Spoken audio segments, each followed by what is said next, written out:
like coming up in Orlando, man.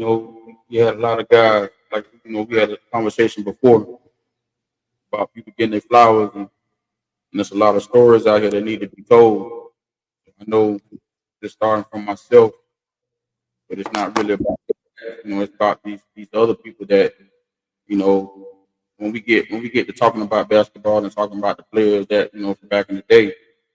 Sometimes we it's easy to talk about the ones you know what I'm saying, that you always see this and this and that. But there was a lot of guys that was on the court, but like with yourself, like the unsung heroes type. What I mean? They always had game. For some reason, they just never got it right. You know what I'm Right, saying? right, right. So that's how I kind of want to start off with that. It was some people.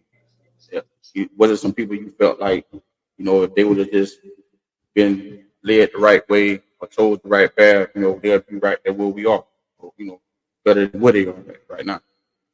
Um, yeah, like I say, man, I start with me. I think one of the most important things for me was I had the opportunities, right? And I think most people don't really know what really happened with me with basketball, but for the most part, I had the opportunities, bro. And the reason why I'm saying that is because Willie Anderson, which we all know is Boo, you know, he gave me opportunities to go to these colleges. He would reach out to these coaches. When he was at LSU, he would come back in the summertime, and I would train with Boo the entire summertime. So the hard work, the dedication, and then what you guys saw on the court, it came from Boo. But to take it further back, 98, 99, I had the opportunity to play at Mount Zion prep school, right? That's where Marquise was up there. Marquise was up there, and basically what happened, I never told this story before. So basically what happened, I got a phone call from Marquise, and he basically told me, like, man, we got a spot open at Mount Zion if you're able to get up here, right? So I had the opportunity to go up there, man. The coach told me if I can play, he'll keep me. If I couldn't play, he'll send me back home. So I was like, all right, cool. So one of the guys that I know that I'm still close to this day, Roger Robinson, he went to Jones High School with me. And he had the opportunity. Well, he was telling me that, I think my dad he'll get you a flight up there, AirTran, to North Carolina. And at this time I was dating his daughter, but me and him still, we had a good rapport, right? We was really close or whatever. So make a long story short, man, he flew me up there. I didn't have to pay for it. I got to Mount Zion, man. I remember, meeting Marquise in the lunchroom, in the cafeteria. We got to go to practice, all this stuff here. So the coach wanted to see me play. And when he saw me play, so I'm out there going in. And the crazy part is that he put me and Marquise on opposite teams instead of, because we've always played together. He put us on opposite teams, man. I'm telling you, it was so surreal, man. And I remember, T Mac went to Mount Zion, so I remember like the lockout, him coming back, every now and then. Just having the opportunity to play outside of Florida. That was my first time leaving Florida, going anywhere else or whatever. But I went up there and I killed, man. I went up there and I killed in practice. So I ended up staying there. And then most know it in Beirut, but then some other people don't know. The opportunity that I had then, even with the opportunities I had with Boo, just him reaching out to coaches. So I had a little sister that I had to help take care of at 16, right? So my mother, she had my younger sister when I had just turned 16.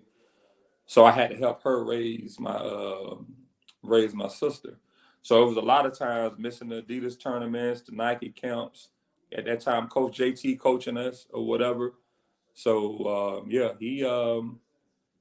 JT really knows the story, because the times I was supposed to go play in these big camps, I couldn't because I had to watch my sister while my mother had to work.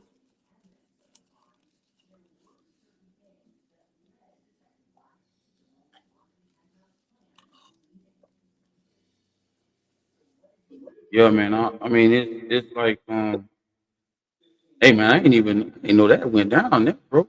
Yeah, it's a lot of people know about it. It's just everybody else don't know what's the real reason behind it. So Oh, okay. So, like, so tell me what when you was in high school, man. Like what the situation was with that. For I know you say you had the opportunity to go to Mount Zion. What was other schools that was knocking on the door at that time? So, again, this is again everything I'm telling you, man. Nobody else knows other than people in Beirut. I don't even think everybody else knows. Well, in Beirut itself, but it's a few know. So I didn't want to go to Jones High. I didn't want to go to Jones High. So at that time, I was supposed to go to Boone High School. That's where I was supposed to go. But before then, initially I was supposed to go to Edgewater, right? Because at that time, JT, our whole team for JT's AAU team, we were all going to go to go to Edgewater. But then they did that. We know what area at your address. They switched everything, the zones or whatever. So now, me growing up in Beirut, I couldn't go to Edgewater. I only could go to Jones or Boone High School. But I was supposed to be on the team with Marquise when he was there. So, but then make a long story short, man, Boo started coaching me. You remember Antoine Bivens? Antoine Bivens would have me at the gym all the time, both of them being Boone High School legends or whatever. I wanted to go there. So Coach Riccio used to start watching me play when I was 13, 14 on up. So I'm dropping 30, 40 points a game at the time, playing in the FBVA league and stuff like that, winning the championships. And I met Coach Riccio, and he was telling me about the scenario with Boo and all this stuff here. And I told him, like, I want to go to Boone. I didn't want to go nowhere else if it wasn't Edgewater, right? But so I couldn't go to Boone. I was upset. I was kind of rebellious at Jones High School. So I wasn't even trying. I would go out there to Jones High and kill all of them. And I still wouldn't even play. I wasn't even trying to go to school. Well, not because I didn't want to learn. I wasn't smart enough. I was kind of being rebellious. And I took myself out of Jones and I signed myself up at Boone High School. And I forged my mother's signature. And then they found out because I was gonna play on the team with Harold when he was at Boone, and they found out and they kicked me out. so I'm trying, man. You know what I mean? Like I'm not knocking Jones, but I just want to be clear, man. The opportunities they have now at Jones, they didn't have that back when I was there, right? So we wasn't considered being in that space, right? So I just wanted to go where it made sense to me. And I love the atmosphere at Boone High School. Boo would have me around these players that played at Boone High School. Man. So initially, I wanted to go to Edgewater. Once they scratched that, it was like, I guess it's going to be over. Get addresses and all that kind of stuff. Mm-hmm. It Yep. was, but people didn't know after I left Tech. Oh, I got a message comment. Tracy Jones, remember Tracy? Mm-hmm. Yeah.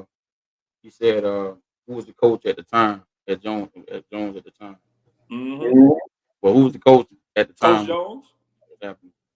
It was Coach Jones at the time for varsity with y'all. It was Coach Jones. Was that like the last couple years? Well, when I was there, it was Coach Jones and Coach Harper. Remember Ron Harper? He was the assistant coach.